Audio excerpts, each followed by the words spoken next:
Which isn't the case. Last week's show was planned. Last week's show was going to be interesting. Last week's show got put on, it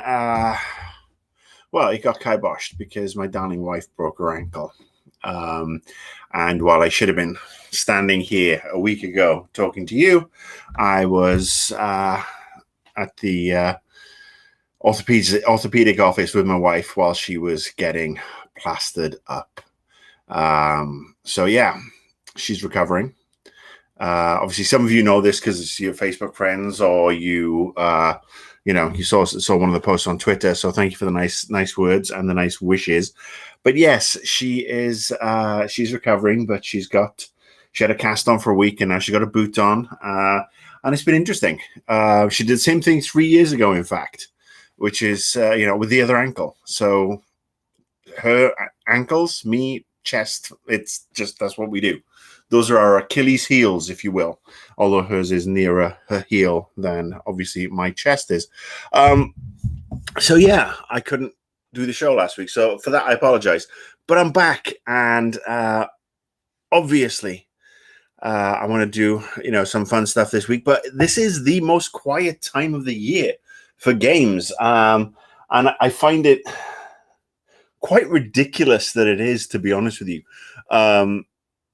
because you look at the movies, and the movies in the summer, they all the big blockbusters come out, and the reason I talk about the movies is because people say, the traditional thinking in the games industry is, well, we can't release the games in the summer, really, not the big ones, because people are on vacation and people are off doing stuff, and it would never sell, and then the movies totally throws that off, because obviously they do their best box office over the summer, which is literally people going to a darkened room to watch a movie for 2 hours or more. And the games industry doesn't want to do that. Hello, Sublevel 28. How you doing? So yeah, I find it ridiculous, and especially in the pandemic era. And the fact that the games industry has grown exponentially year in, year out, that we get to the summer and there's fuck all new stuff. Everything has to come out in September, October, November for the holiday push, or everything has to come out in January, February, March, April for the people who just bought their consoles for Christmas. But apparently nobody fucking touches their console between the end of May and the beginning of September, which I find absolutely redonkulously ridiculous. So anyway, with that in mind, I mean, these shows are always going to be tough. I mean, when I did Annoyed Gamer at Game Trailers, I take the summer off. It was like, you know what? Let's treat it like seasons. There's not much to talk about. Let's go. I think, we do Invisible Walls, but Annoyed Gamer, will go on hiatus for a month or two because it was just so quiet. But I'm not doing that. I mean, I missed last week, so, and then I missed a couple of weeks before because I was at Disneyland. So I feel I want to catch up. I want to hang out. I want to talk to everybody. Sublevel 28 has had her first vaccine jab. Good for you. Yeah, I actually didn't have the soreness after the first jab. Soreness and sleepy after the second one. That's what I had, and I had Moderna. So I am so glad you got it. Get the second one in, because we know that the Delta variant is going to make things very hairy for those who haven't had vaccines this over the next couple of months. Yeah, I mean, if you haven't had the vaccine and you can get it, there's no medical reason on earth that you shouldn't. I mean, literally, if your doctor says there's no reason you shouldn't get the vaccine, please get it. Bill Gates is not injecting nanobots into you, because that'd be fucking cool. It's like, inject a nanobot into me, and then it'll be like Tony Stark. I'd tap the chest, out comes the Iron Man outfit or Spider-Man costume or whatever you want. Nanites are cool. They could repair your body as you go. Wouldn't that be great? And, permanently awesome 5G. Can't go wrong with that as well. Excuse me. So yeah, just get it done. Seriously. Nobody's trying to bug you. Nobody's trying to test you. and you're not going to grow an extra head or 5 penises or anything like that. We know that these sciences are not exact. They change as we move, admittedly. But the one thing you can be certain of is if you don't get a vaccine, you are more likely than ever to get COVID because of the Delta variant, which is way more transmissible. And not only that, you become a carrier. Even if you're asymptomatic and you're incredibly lucky to be asymptomatic, you can still be a carrier and infect a small child who can't get a vaccine, or an elderly person who can't get a vaccine, or somebody who's immunocompromised so they can't get a vaccine. And you could kill them. You could basically be somebody who's responsible for the death of someone else. Well, that's not fun, is it? And look at the side effects of COVID that we know of. These things carry on for a year. You could have the symptoms, the after effects. They're talking impotence, they're talking sterility, they're talking memory issues in the 50s, in your 50s. There's a lot of crazy stuff. Permanent lung damage, heart issues. I mean, there's a lot of stuff. Just get the damn vaccine. Stay safe, please. For your grumpy Uncle Marcus. That would be lovely. Thank you.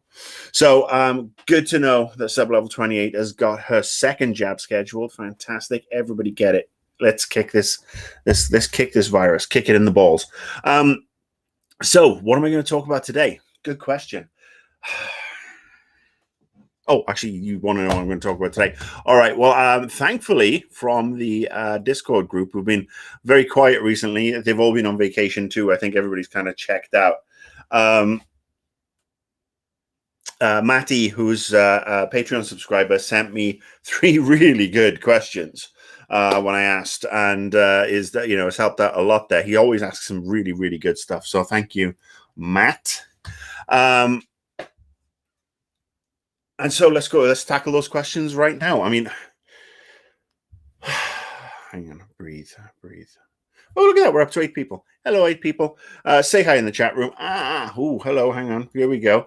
Yusuf, is football coming home or going to rub? Oh, how many times did you type that out? Did you type that out on Twitter as well, Yusuf? That's a great rhyming question there. Before I get into Matt's questions, let's talk about footy. Let's talk about Euro 2020. Even though it's technically Euro 2021, but UEFA are too tight to change the branding.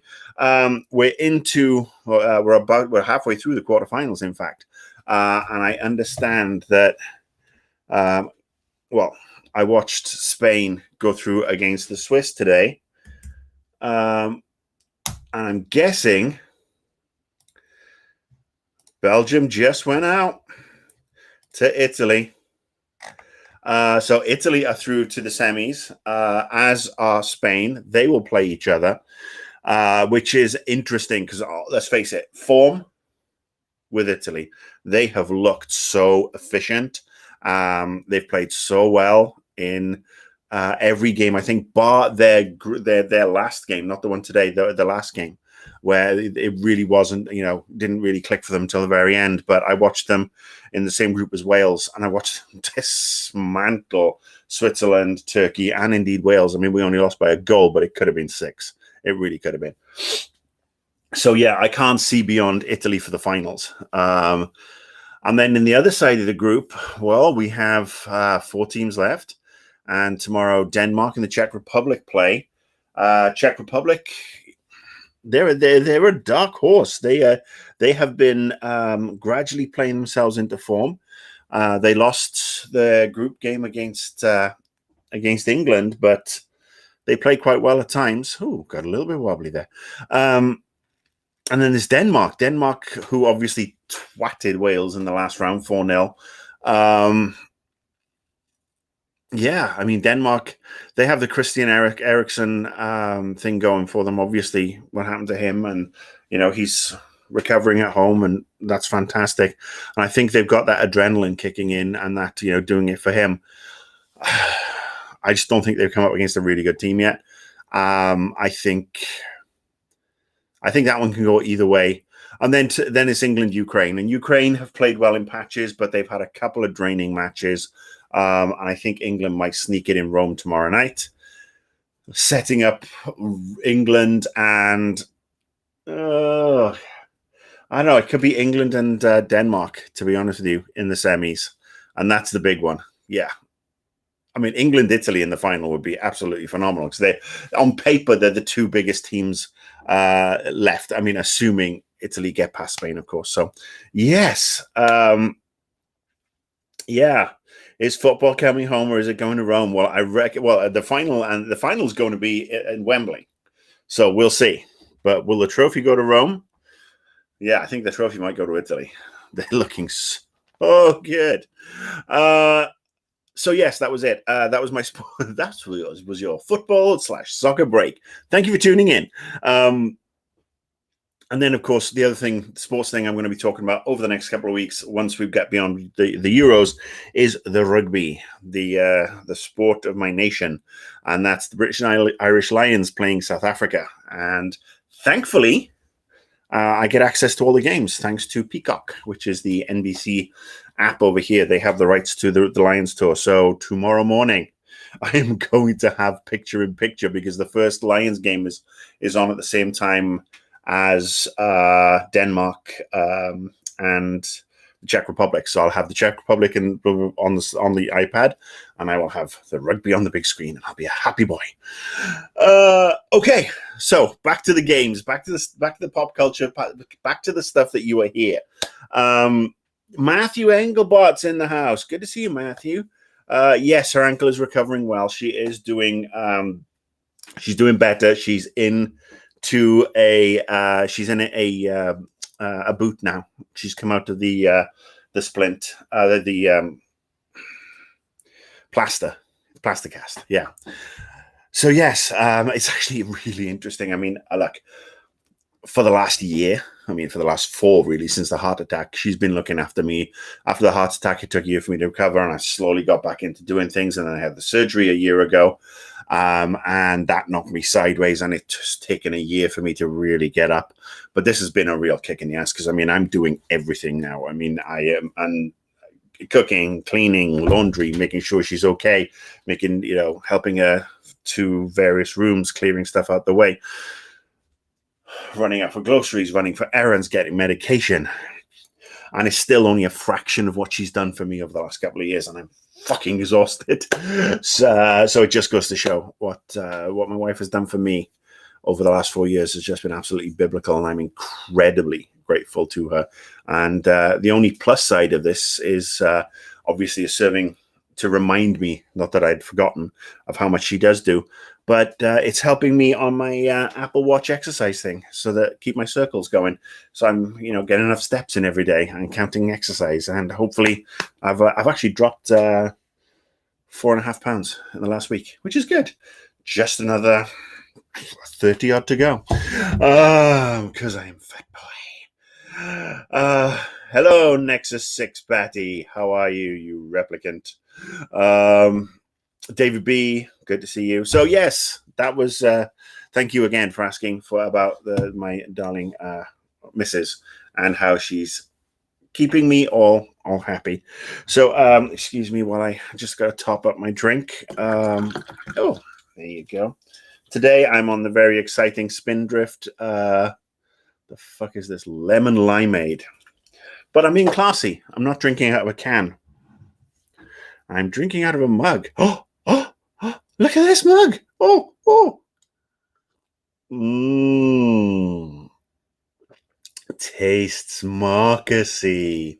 That's right. I anybody who's a Patreon subscriber will know there is the option to get a mug as part of the subscription, and I wanted to make sure that the one person who's ordered it got a good mug. So I ordered my own, paid for it myself, which is great.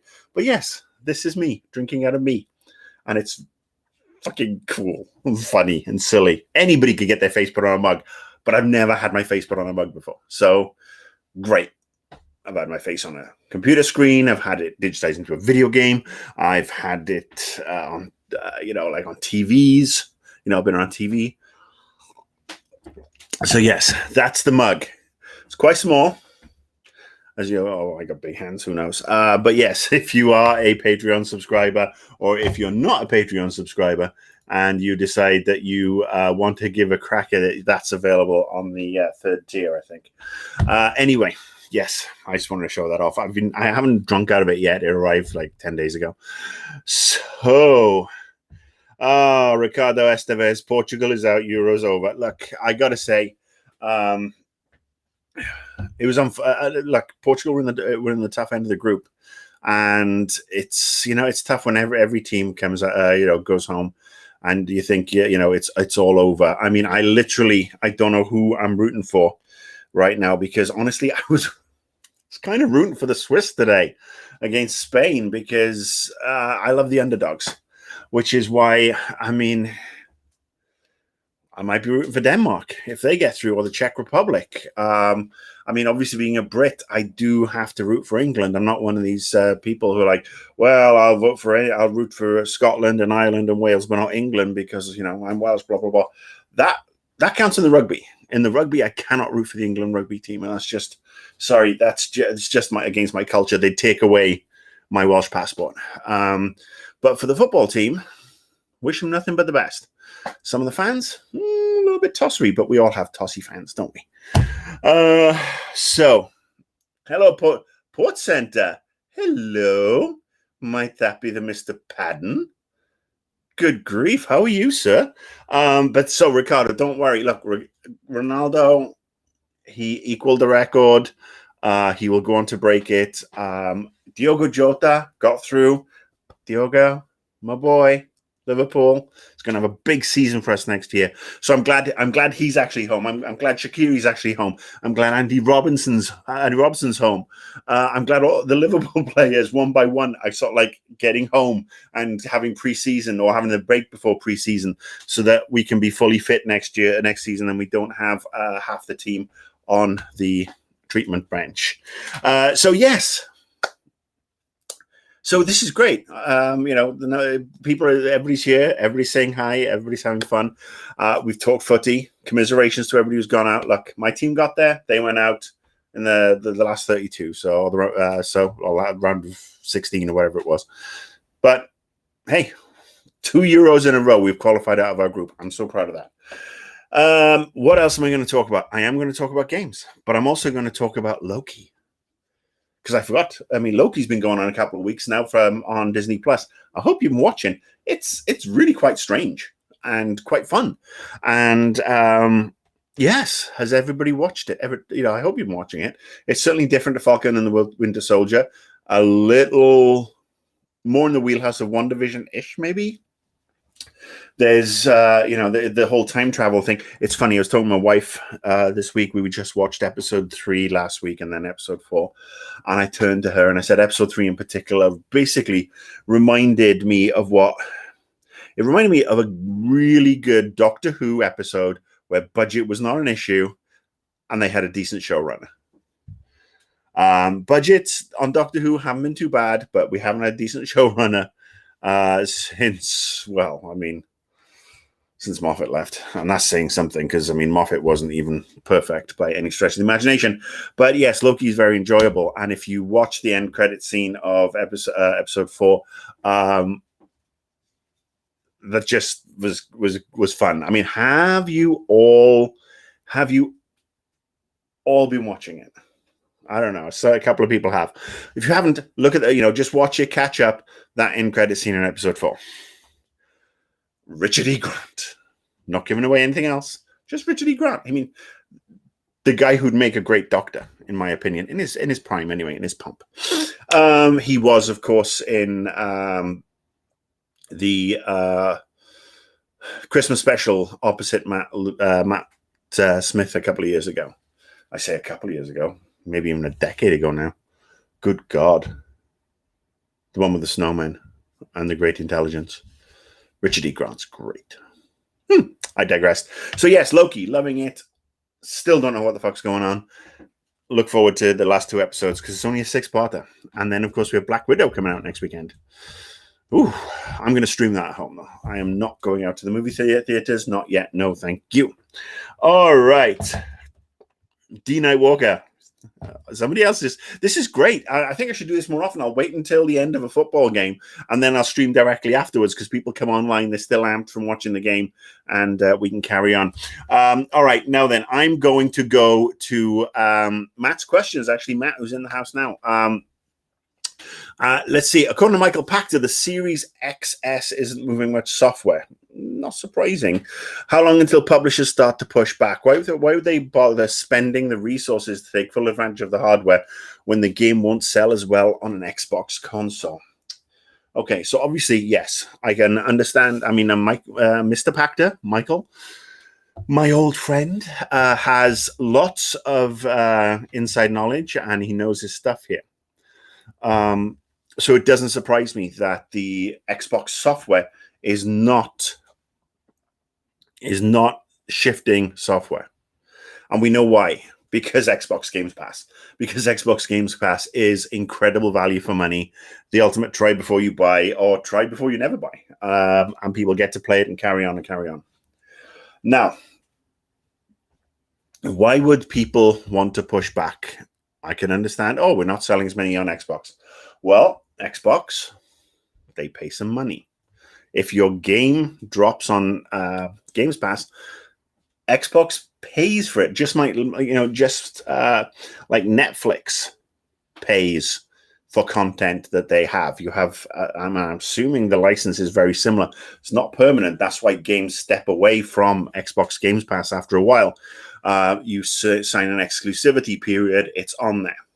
Now, the Games Pass often doesn't include things like the add-ons, whether they be season passes, in-game credits, uniforms, guns, whatever you want to, the whatever's for sale. You still have to buy those separately. Now, if a game goes off Games Pass, all that stuff goes with it, because if you don't own the game, but then you also get a discount option to buy the game if you're a Games Pass member. So basically, I'm guessing, apart from Microsoft paying people money and putting their games front and center and hyping them up and putting them out in front of more people, I'm guessing it's the prospect of the extra sales down the line and the downloadable content and so on and so forth. And excuse me, it's really hot and allergies today. 94 degrees today in Southern California, well, where I live, which isn't as hot as the rest of the West Coast, thankfully, but still allergies playing up. So yeah, I mean, I'm doing, Marcus is making a game. It's called The Beer Simulator. And basically, I'm bringing it out on Xbox, PlayStation, and PC. Now, why would I do that? Well, I could program the base game on a PC and then tweak it for Xbox, then tweak it for PlayStation. So I've got 3 SKUs almost for the price of one. And I've said this before, PCs in a box. Consoles are PCs in a box. They were high-end PCs in a box, but not. Now they're mid-range PCs in a box because, again, things progress, things move forward. This PC I'm talking to you on right now, more powerful than the PlayStation, more powerful than Xbox, way more expensive. Although I don't know, if you look at the scalpers, it's probably twice the cost of for the price of an Xbox and a PS5 via the scalpers. I got this PC. But my point being is you're getting 3 SKUs for the price of one-ish, and then you tweak. And this is not an exact science. This is very sort of like just Marcus's view on it. But I mean, this is the way, the base way it works, which is why you'll see 3 SKUs for more of these games, which is why you'll always see a PC game and an Xbox game. You'll always see the PC port because Microsoft were encouraging that because they want that as well. So if you're putting it on PlayStation and you're selling it, and you've got a PC and an Xbox SKU you're putting on Games Pass, and Microsoft are paying for that too, you're triple dipping really to a certain degree. So it's exposure, it's consistent revenue via Microsoft, it's consistent revenue via add-ons and DLC, etc., etc. And if people like it, they will go and pay for it and have a little discount when the game drops off the system. And it's keeping it relevant. So word of mouth, more people paying for it. That would be my view on why people would be supporting the Xbox Series X. So yeah, I mean, and look, you are lucky to have one. I don't have one yet, but I can't wait to have one because honestly, with Games Pass, it's a must-own console. And the PlayStation is also a must-own console, but that's must-own when I know I'm going to have 10, 15 games to play. That's just the way it is. That's just the way it is. Let's go back to the chat room. Any thoughts on that? Anybody, eh? What? Nexus 6 baddie. Let's go back to he wants to talk about the 4th episode of Loki. Oh, you still haven't watched it. Tomorrow Wars. I've been seeing the trailers for that, and I know it's dropped today, and maybe the wife and I will watch it tonight. But I don't know what it is about that. Well, actually, I do know what it is. It's Chris Pratt. Chris Pratt had his moment. I was never a Parks and Rec or whatever. I think that's what he was in. And then he was. I see more movies now where he was the sidekick, or he was in Wanted, the comic book adaptation with Angelina Jolie and this little Scottish guy, Professor X. He's the best friend who's banging his girlfriend, and he gets hit with the keyboard. And then Chris Pratt had Guardians of the Galaxy, and he owned it as Star-Lord. And it was a great script by James Gunn, and a phenomenal cast, and everything worked. And then he followed up with Jurassic Park, and that was like another really good hit. But there's something about Chris Pratt that annoys the fuck out of me, and I don't know what it is. I think he's a one-note player, if you will. He can play the same character, and it becomes really, it becomes just monotonous. By the time Guardians 2 came around, he was just irksome. The sort of like the cocky Han Solo-esque charm of Star-Lord in the first one just became annoyingly douchey. Then he was in the second Jurassic Park movie, and that was just a piece of shit. Such a shitty movie. I know we've got the third Jurassic Park one coming out next year. I am so not enthused for it. We'll see how we go in a year, but it has to be better than the last one. And yeah, it's just gotten the stage. I mean, he's been in a couple of, Avengers movies. So I've seen Infinity War, and he was in Endgame. But yeah, there's just something about him. And look, having seen the trailers, and we'll probably watch it, he just irks me. He irks me, and I don't know why. There's a few actors who you just want to say, you know what? No, I don't like you. There's something about you that's winding me up. So yeah, I don't know. I'll watch it, and we can talk about it next week. But the reviews have not been good, by the way. It'd be interesting to see what everybody says if you've watched it. But yeah, Chris Pratt. Pratt by name, Pratt by nature. Anyway, back to the chat room. Game Pass, says Ricardo. Best value in gaming. I can't disagree. Game Pass is legit, works for PC. It says Nexus 6 Batty. D Night Walker. Yes, I can. See, Matt Engelbart gets it. Look at that. See, Will Ferrell's another one. Will Ferrell's another one. And Will Ferrell, apart from Elf, where it was perfectly cast and it just worked. Will Ferrell, for me, is at his best when he's supporting, when he's either part of an ensemble or he's a supporting. That is the thing for me. And I mean, for example, I'm not going to watch Eurovision. He did the Eurovision movie. I mean, Talladega Nights, Step Brothers. I mean, I think one of his best roles was Old School when he was Frank the Tank, and he was a supporting character. Stranger Than Fiction, he was the main character, but such a strong ensemble cast that really, stood out too. I mean, Emma Thompson, Maggie Gyllenhaal, Dustin Hoffman. I mean, there's some Queen Latifah's in it. And that's just amazing actors across the board. And he just fit in well there. When he's restrained, he's great. When he's doing a lot of the characters. Adam Sandler's another one. Adam Sandler, was funny initially, and then he started to get repetitive. I mean, one of my favorite Adam Sandler movies is Funny People, and also Spanglish. Ones where he's not being Adam Sandler characters. And it's quite interesting that we have these actors and actresses who we just find irksome. Who are yours? So obviously, there you go. Will Ferrell's one of them. Tell me more. Let's have this conversation. Tainted Darkblade. Why pay $70 for every game? Yeah, look, and I'm not slagging off the PS4, far from it. And if you're new to the show, you may have missed the analogy I made a couple of weeks ago that the PS4 is still a sexy console and it's going to have some sexy games.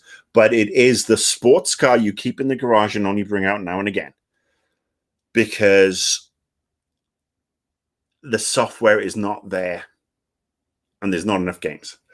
And while the Xbox, because of Games Pass, can still be a sexy sports car, but it's one you can bring out all the time because you've got all these games. I mean, we go back to the E3 Microsoft Bethesda press conference.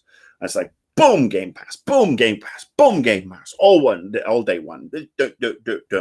Great.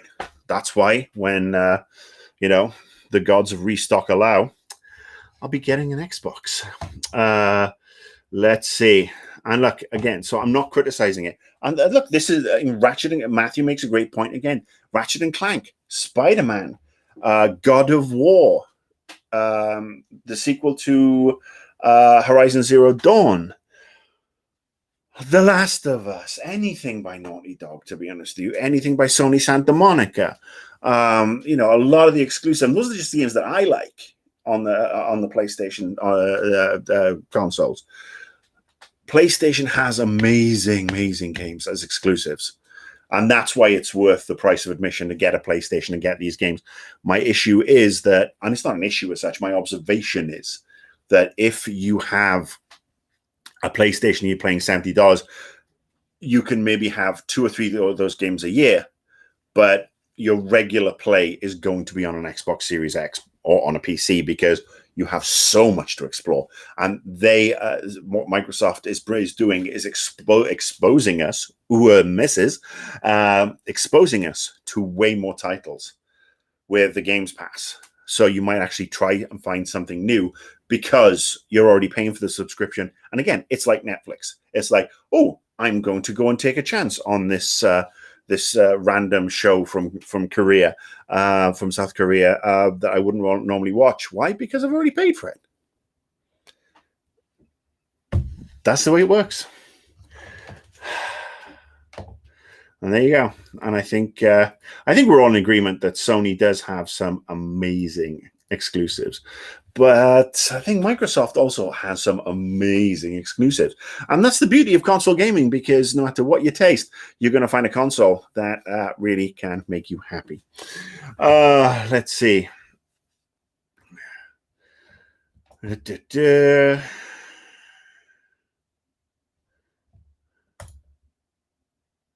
I can't afford both. Can you lend me a few quid so I can... I got to say, Darren, that's incredibly optimistic, because guess what? I don't even have an Xbox. There you go. I am on my PC. Don't have the Xbox X and don't have the PS5. One day I will. And there'll be a lot of games for me to catch up on. Okay, so let's get back to Matt's questions, because Matt's questions have been brilliant. And by the way, if you if you want to be able to ask me these questions and have me think about them in advance and be able to devote a section of the show to them, you can indeed. There it is. You can indeed join the Patreon for as low as $3 a month. You get access to the Discord server. You can chat. We chat there every now and again. And then if you go to the $5 or $6 level, you'll get access to the Zoom. By the way, Zoom for those subscribers next week, next Tuesday. Look for the link in the Patreon. And if I sent you a message via Patreon, please respond, because some people still have their own personal one-on-one chats that they haven't had yet.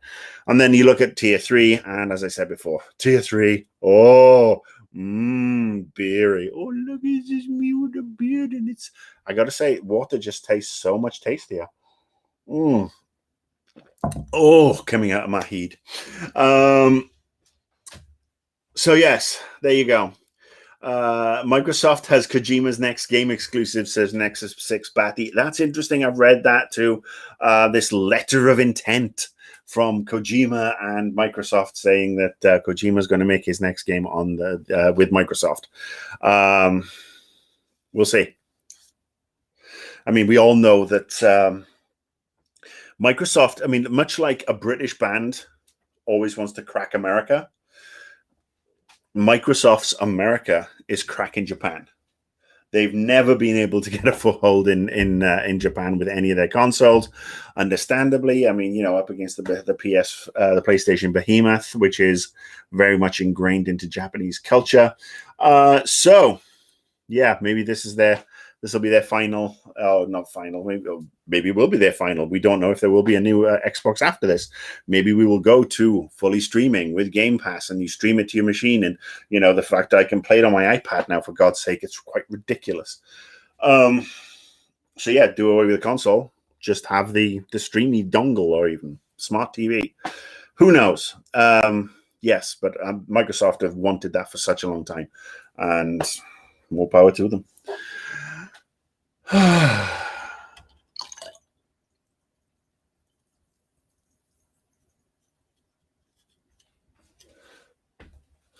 All right, so as you can tell, I'm just looking at the chat room, and I am seeing some stuff in the chat room. I'm reading everybody's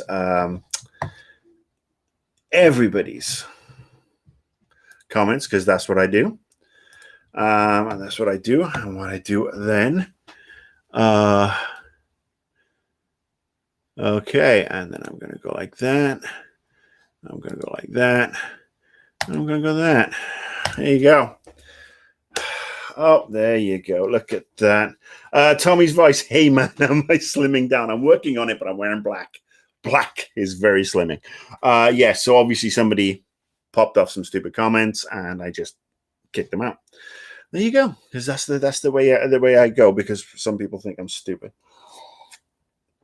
All right, let's go back to the questions. Let's see. Typically, if Sony wanted to secure a console exclusive, they would have to cover potential Xbox sales and marketing costs, amongst other things. If Xbox software sales are down, then does Sony get cheaper exclusives? Or is the Game Pass money potentially more than what they would expect for Xbox sales, and Sony would have to pay more for an exclusive? Look, I mean, we're into very murky territory here, because I don't have access to the documents. All I can go on is what I was told, were the benefits of being exclusives back in the day, which was a long time ago when I was working in-house. The thing is, nobody makes a decision to make their game exclusive on a whim. It always comes down to money, always comes down to sales. My understanding is that Microsoft are currently supporting devs and production companies and publishers better than PlayStation are, especially the smaller publishers. They're promoting the shit out of them. They're giving them lots of regular rotation. They're giving them marketing budget. They're giving them marketing placing. Community teams are pushing them. They're doing partnerships, all sorts of stuff, which I'm hearing that the Sony are not so much doing. And I'm also hearing that Sony are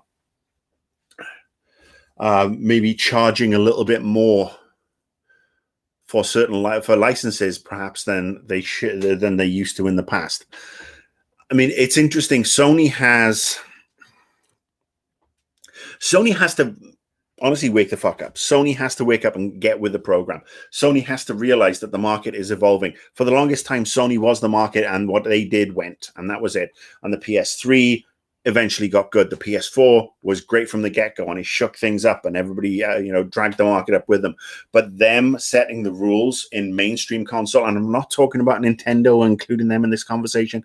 Nintendo over here, Nintendo not part of the mainstream console system, because there's only two systems in the mainstream console world. That's PlayStation and Xbox. Nintendo are off in their own fucking world. Nintendo could release a Switch covered in poo and people would buy it, because they are off there and they're in their own little, critique proof world for some fucking reason. Sony and Microsoft, those are the big two. Sony started strong. Microsoft are catching up. Microsoft have streaming. They have Games Pass. Oh, they're not streaming. They have the Games Passes on PC and on Xbox. They're offering more eyes than the PlayStation can offer at the moment. My frigging phone. I can stream. And look, here's my dog. You see my dog? Where'd he go? There you go. Look, it's my Spike. He's asleep. My phone, my Apple phone, can stream and play Xbox games. That's the sort of thing that Sony is working on. And I'm not sure if Sony has that compatibility. The only reason I have it is because, again, I have Games Pass on the PC. So if Sony has that on the PlayStation and the Apple devices, great. I sit corrected. But I think Sony just has to get up to speed. They have to look at more revenue streams. Microsoft have two. They have two consoles, if you will, in PC and the Xbox. They get to double dip. They have more play. They have more money. That's just the way it is. They do have more money than Microsoft, and than Sony. And Microsoft has said for years that they don't care about the amount of consoles they sell. It's all about the software. The Xbox is a loss leader for them because it gets them into households. And once you're in the door, you're in. Do you remember the Xbox One, where it's like, oh, with Connect and this and that, it's going to be something that's going to replace your cable box? And then people said, well, we don't need fucking cable boxes anyway. We're going to stream everything. And they were like, okay, fuck that. Let's get back to games. Because at one point, you could play a game and you could watch a TV while you're playing your game, and you could schedule stuff to your DVR and listen to you. And people are like, we want to fucking play games. And that's what Microsoft have got back to. And that's what's evened the playing field a little. All right. Tainted Darkblade. Arrogant Sony is back. This might just be, Sony having, they did do really, really well a couple of years, a few years ago with the PS5. Sorry, I'm having a moment. Can you bear with me? There you go. I just wanted to turn the volume off on my laptop. I could hear myself. Coming out of the PS2, Sony were really arrogant. And I've shared this story before I was working at a company. We were trying to do a PS3 game, and they sent debug kits and refused to translate they hadn't translated the manuals from Japanese. And that was just arrogance. That was Sony, like, oh, we've just come off the PS2. We are the number one. We are the big boys, blah, blah, blah, blah, blah. And they got spanked. They may have had the better console with the PS3, but all those cells and shitty marketing and an arrogance out of Japan led to a huge rethink, because they got spanked by Xbox 360. And then by the time PS4 came by, they were like, we're back. We're all about the games. We want to work with people. And you could see it in the games. And the PlayStation 4 was my favorite console of the last generation. And, again, you get to the top, hubris kicks in, and then you get a little kick, because the only way is down after that. So, yes, maybe we have arrogant Sony back. Hopefully they'll course correct, because we need Microsoft and Sony to be super strong, because otherwise all we're going to get is fucking Mario games. So yeah, I want them both. I want all three to succeed. I want Nintendo to succeed too. I want people to be happy and have great games and get value for money and just be happy. That's all I need. The Marcus who gets pissed off at stuff will always be pissed off at stuff when shit goes south. But honestly, We're in the middle of a pandemic, financial crisis. People don't have jobs. People don't have food, education. We're looking at racism, sexism, misogyny, transphobia. We're looking at poverty. We're looking at voting rights being decimated. So if a game can make you fucking happy, doesn't matter what console you're playing it on, good luck to you. I'm so fucking happy. That's all I want. And that's what we talk about here. Okay. Last question from Matt, because I mean, thank God for Matt. I mean, these between him and you guys have come up with some really good conversations today. Last generation, I tried to play at least 30 minutes of every PS4 and Vita PS Plus game. There's usually something to take away or appreciate, even if it was bad. I didn't really enjoy. With so many Game Pass games to choose from, it's easy to bounce off a game to the next one. Are there downsides to gamers from not diving deep into games? The statistics of people finishing games was already low before Games Pass. Now, that's interesting again. I have a 3-hour rule in games. 3 hours. I give you 3 hours. If your game cannot hook me inside 3 hours, and I don't care if it's fucking indie team with 2 people on the budget, or if it's fucking Red Dead Redemption 2, or if it's Call of Duty 96 or FIFA 38, whatever the fuck it is, you've got 3 hours. If you can't suck me in and make me want to complete the game after 3 hours, your game's a bag of shit and you've failed. Now, I will hear people say, well, you know, it's just the prologue, and after the first 3.5 hours, then you really get into the nitty-gritty.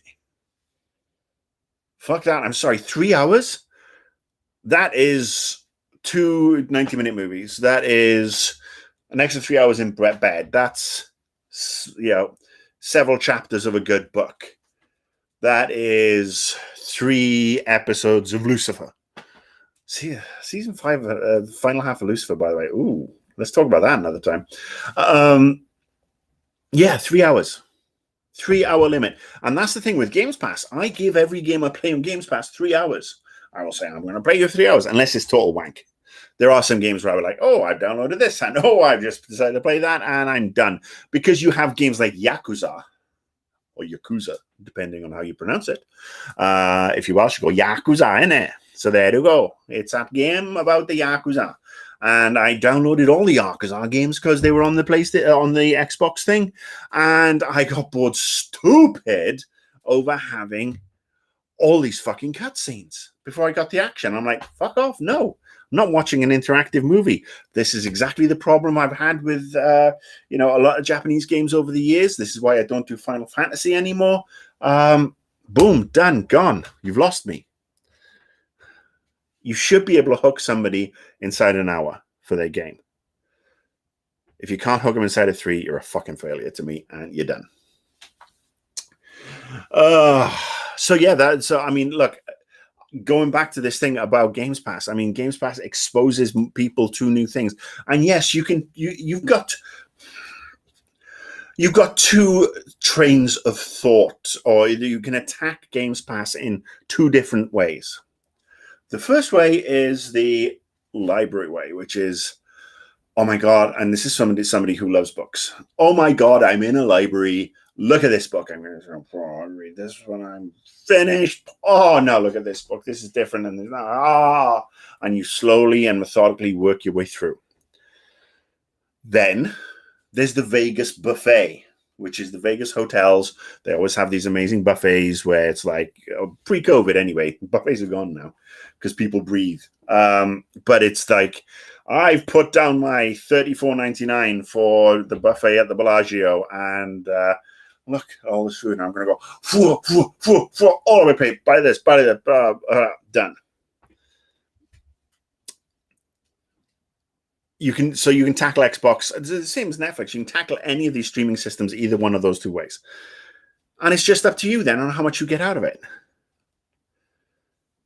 Play 3 minutes, play 5 minutes, play an hour, play 3 hours. Try the 3 hour rule. Get back to me next week. Tell me how you feel. Or maybe you just want to go through a whole game all the way to the end. If you do that and you fucking hate the game, I think you're wasting your time. And I think games that, when the stats are available on all these games with regards to, completion, if a game is a bag of steaming pile of shit, then it doesn't deserve to be completed, and it doesn't deserve that somebody should, waste the time on it. And look, nobody steps out to make a bad game. Nobody does. Nobody gets up in the morning and goes, "Oh, I'm going to make a shitty game today. It's gonna stink." But sometimes they do, and you have to accept it. I've worked on some donkeys in my time. Hooters Road Trip. But again, that's just the way it is. Okay, so yes, I hope that I hope I answered your questions, Matt. As always, thank you for asking them. You're a good chap. Let's see. Sub level 28 with I have the same rule except RPGs or games with. Look, you create whoever you want, but I mean RPGs can really suck me inside the first couple of hours. 3 hours for an RPG is actually pretty good as far as I'm concerned. Hang on, there you go. Let's see. Next question. Tainted Darkblade. Do you think Sony has to eventually integrate their own version of Game Pass? PS Now is crap and overpriced. They should combine it with PS Plus for a better deal. Yes. Regular viewers of this show will know that I think Sony should do that. And I also think Sony should have an official full-on emulation system for all their previous versions of the PlayStation brand and get everything playable on the PS5 and on PC, and charge $9 a month, $9.99 a month. I would pay for that. They could have my money just to access that back library. Thank you very much. Bethesda's games, yes, they will probably be less buggy launching. I gotta say, I mean, Doom Eternal wasn't buggy. I don't think the last Wolfenstein game was very buggy. We'll see how Deathloop goes. Any good book recommendations? So Matt, you're going to have to humor me for a sec. How old are you? I know we've talked before.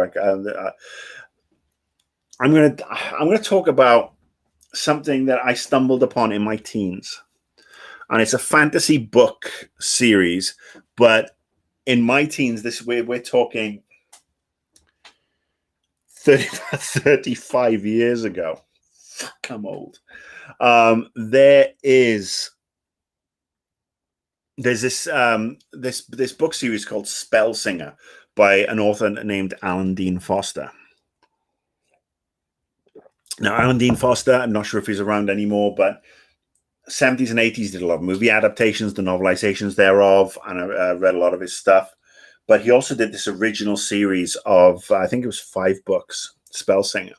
And it's about this American college student who is a music lover who gets stoned and gets pulled into an alternate dimension by magic. And this alternate dimension is full of animals and humans and giants, and the animals talk and, wear clothes. I mean, think Rocket Raccoon kind of thing without the tech. And it's all kind of like swords and stuff like that. Swords and sorcery. And he discovers that his gift for music, that, he can play guitar and sing somewhat, allows him in this dimension to create spells. So he becomes the spell singer. Imagine it, a bard crossed with a wizard, if you will. And it's just a fun series. It's one of my favorite ones. And like I said, there's 5 books. There was a short, an ill-advised 6th book, which was Son of Spellsinger, where the Spellsinger's son tries to rap and gets magic that way. It's not good, in my opinion. But this, I mean, it's obviously very dated in that it's, at least 35 years old, but it's some great writing, some great humor, some lovely one-liners, a lot of music, talking about music from the 70s and 80s in particular, that appeal to my age group, because that's that was my era. But that's still one of my all-time favorite series, so I recommend that. Spellsinger, Alan Dean Foster. Look it up. So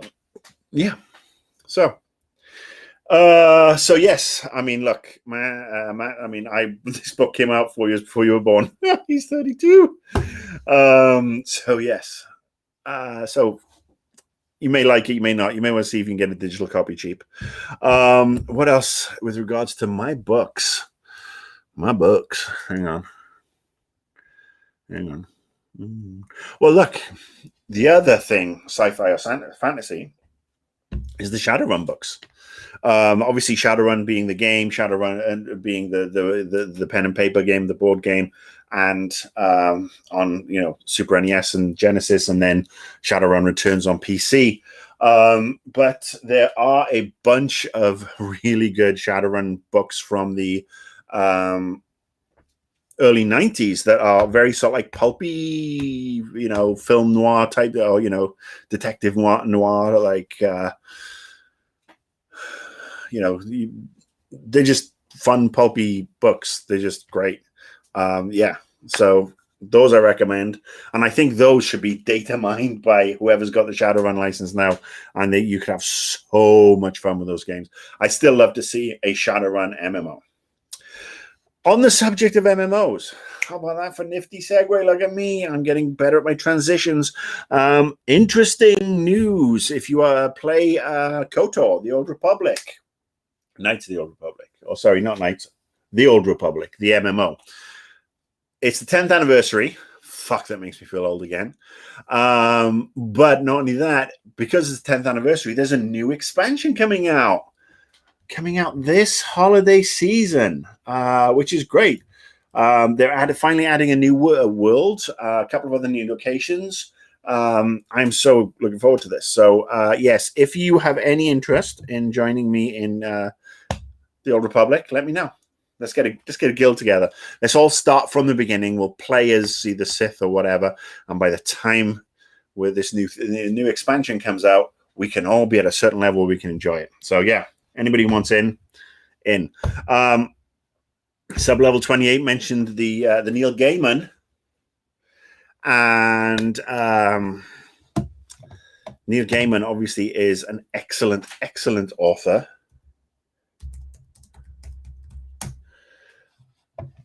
Bear with me.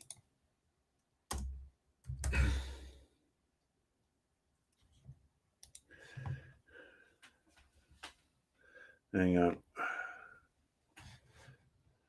Sorry, I just had to. There you go. Good Omens 2. Neil Gaiman dropped that Good Omens 2 will be going into production very soon. In fact, I saw that. I think Sublevel 28 shared it on her Facebook page because she's been with me since the very beginning. We are Facebook friends. But yes, Neil Gaiman, if you haven't seen Good Omens, Michael Sheen and David Tennant, you should. It's great. It was written by him and Terry Pratchett, and Terry Pratchett's obviously passed on now, but they've been working on. He's been working on Good Omens 2, and yes, it's about to kick off. So yes, that's another one. Boom, boom. All right. Oh, look at that. All right, and like unabridged plug. Thank you, Matt. That's so nice. Look, I can be polite. I'm going to be polite on occasion. So yes, thank you for that validation and that recommendation. Check out the Patreon page if you fancy. If you can, great. If you can't, I totally understand. Let's see. Another question from Tainted Dark Bleed. Do you ever find yourself in a position where you have a large backlog of games to play and wonder if you ever get to them? Meanwhile, more new games start coming out you want to play too. Yes. I got to say, the biggest backlog I ever had was probably 2010 to about 2014, because I was doing Invisible Walls, I was doing a night game when I was doing NBC4, and all of those things combined meant that I was very attractive to PR people in a coverage sense, not as in a and it means I got sent shit. So much stuff. I mean, it would be, you could tell that September had come around because I got on first name terms with my FedEx and my UPS delivery people, because they were like, all right, what the fuck do you do for how much money are you spending on this stuff? How do you get this stuff? And I tell them, and they go, oh, that's cool. As they bring in, like, you know, they drop off the 14th collector's edition I've had in the last 6 weeks. And it was a very, very lucky time. It was a very, very good time. And that's where I had the backlog. Because obviously I'd have to evaluate as many games as possible to talk about on Annoyed Gamer or Invisible Walls. So the big stuff would have to be evaluated, but I didn't want to do wrong by the smaller games as well. I wanted to make sure they got enough love, especially for the NBC thing, because that was the premium. NBC every 2 weeks, I'd have slots for 3 games every 2 weeks. And originally it was 3 games every month. And I had to pick what was the best. And sometimes I would pick 2 of the best and 1 of the worst. Kinect Star Wars. That's one of the few ones I publicly trashed because I didn't want people buying it because of Star Wars. But yeah, that's when I had the biggest backlog. Now I probably do have a huge backlog of games, but I just don't own the games. I mean, that's the thing. There's a whole slew of games I want to play, but I don't have the PS5 to play them on, like Miles Morales. And I don't want to go play it on a PS4. I do want to enjoy it on the next gen. The new Ratchet and Clank looks so good. I mean, I actually forgot how much I liked the Ratchet and Clank games until I actually found PS4 Ratchet. So yes, there are a lot of games coming out. And again, the older I get, I mean, it's funny, I do have a lot more time than I used to, except when I'm looking after my wife who broke her ankle. But I'm also more judicious about my time. The older you get, the one thing you will learn is that while you're open to trying a couple of new things, you want to spend your time doing things that just make you happy anyway. And it's a really difficult thing to juggle. So, I mean, with the pandemic, I've caught up and played a lot of games. But I mean, if you look at the games I've played the most in the last year, since pretty much the pandemic kicked in, Assassin's Creed Valhalla, Cyberpunk, and Mass Effect Trilogy, which I'm still playing. So I gotta say, Mass Effect 3, I hit a lull with Mass Effect 3, and I was like, what the fuck? And I got back into it, and I'm at 160 hours now, and I'm literally in London. So if you played that game, you will know exactly what I'm talking about. But yeah, I mean, I have a bunch of games I haven't got around to playing that I would love to. There's a bunch of games that come up on the Games Pass that I would want to. And you know, like I said, it's just trying to balance things like home life, things to do, things that need to be done, work, because obviously, you know, without work, none of this is possible. And you know, do things with my wife and just have a life outside of games, because that's the thing I will say. And to anybody, it's like anybody, I get people tweeting me from time to time saying, I want to get into video games, presenting, writing, working, whatever. What's your advice? And I see a lot of other people saying, oh, just immerse yourself, know everything. And I'd say, have a life outside of games, whether it be enjoying movies, music, going to the park, hiking, swimming, whatever. Have something outside of games, because I went through that phase where video games were my life, where I would eat, sleep, and drink video games. I only hung out with people who worked in video games, and I've made some lifelong friendships, which is great. But you immerse yourself too much, you get sucked in. You have to have perspective. You have to step out. You have to go see other people, hang out, do other stuff. So, yes. Okay. All right, next question. Oh, another one from Tainted Darkblade. Any plans to get back into the industry in any form? Well, I'm still kind of in the industry because I do consult. Since the heart attack, I took a year to recover, and then in between trips in and out of the hospital, I started consulting, working with publishers on a couple of titles, doing mock reviews, doing evaluations. I can't really say who because of NDAs and stuff, but I'm still doing it. I've got one next month, and I've got one in September. and they play pretty well. Pay, and I basically get to play the games, evaluate the games, critique the games. They may not be coming out yet, but I offer this in-depth service where I look at every aspect of the game and I give them potential PR ideas as well, and it pays pretty well.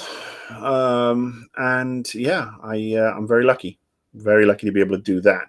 I'd be even luckier if I was doing it on a regular basis. But this is what it is, and it allows me to, again, this and the Patreon allows me to be able to do this as well. So yes, I'm still technically in the industry. I think I'm not like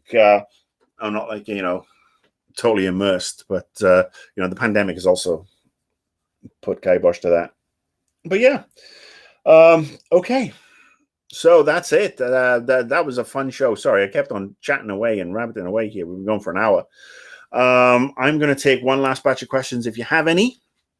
If not, I am going to go and check in on my wife, who's sitting on the couch, who obviously still has the broken ankle. And any more questions? Anybody else? People typing? If not, it is 4th of July weekend here in the United States. It is a very interesting holiday for the likes of me. I love this country. I really do. I love what this country is at its best. For the last couple of years, it's not been at its best, and it's still not. But hopefully it's getting better. So I'm going to have a drink this Sunday, and I'm going to celebrate this country and the people who live here, and hope that the next 12 months for America are going to be much better in that they lead in a decent way. And I hope that not too many people blow shit up, because we are in the middle of a drought, and California is one fireworks sparkler in the brush away from going up in flames again this year. So if you live in this part of the world, go to see an organized firework display. Don't blow shit up and burn the place down. Dina Walker, is that an established job? Is it something that I made up? Well, no, people have been doing mock reviews in the industry for a long time, and there have been other people consulting. And, I just looked at doing it earlier in the cycle. That's what I just wanted to do. Provide opinion. I don't want to be the guy who tears down games. I want to help make games better. So there is a game coming out this year that my name's in the credits for, because I hopefully help make it better. And I'll be able to tell you about that when it happens. Thank you so much, everybody. D-Night Walkie. All right, I'm like, you've got these questions. I'm going to. How did I get into it? I mean, that's the thing. People I knew. Somebody asked my opinion on games, and I was doing reviews, so they became mock reviews, and that's just that's how it came about, and I found I enjoyed it, and I wanted to critique games in a way that helped make the games better. I don't want to turn around and say, oh, your game's shitty. I want to say, you might have some problems down the line. Have you looked at this? Have you looked at that? And then I've done my job, and hopefully I can make a game better. And that's the cool thing. I'm not a coder. I'm not an artist. I'm not a level designer. I'm not a narrative designer. And those who can do, those who can't, consult. And that's what I do. So that's it. Last question. Thank you so much. Oh, hang on. Angels and Demons with one last question. Do I still hang out with Shane? I haven't seen Shane, obviously, since well before the pandemic. Last time I saw him anywhere was Zoom on my 50th birthday, which was fun. And then we did do an interview earlier this year for his three-night weekend podcast on Sifted. So I haven't spoken to him recently, but hopefully when all this is a little more done, there'll be some dinners and drinks in my future with some of the people I really miss from life, and Shane, Michael Pachter, a couple of other really good people. They know who they are. They live local. We will catch up. Tommy's Voice, first job I ever had, newspaper delivery when I was 13. After that, bar jobs, retail, just dicked around bits and jobs. Anyway, that's me. This is me. Have a good one. I will be back next week. Please send your questions, thoughts, etc. to the Atanoid Gamer on Twitter. If you follow me on Twitch, or not follow me on Twitch, you can follow me on Twitch, but don't toss me a sub. I'll tell you why in a sec. YouTube. There's the YouTube. You can toss me a subscription on that. It's not going to cost you anything. And the reason why, if you do want to sign up for anything, even if it's just for the lowest tier, $3 Patreon sub, please do, as opposed to going through Twitch. I get more money out of it. I get a much better deal out of it. So, and that's what it's all about. Cold hard cash, unfortunately. And like I said, there's a couple of different tiers, $3, $6, and then there's the one that comes with this. All right, everybody have a lovely weekend, fellow American resident type people. Have a great 4th of July, and everybody else, I hope your teams do well over the weekend. And I will be back next week, and we'll talk about stuff and shit, and you guys stay cool, and we'll catch up soon. This is the grumpy one saying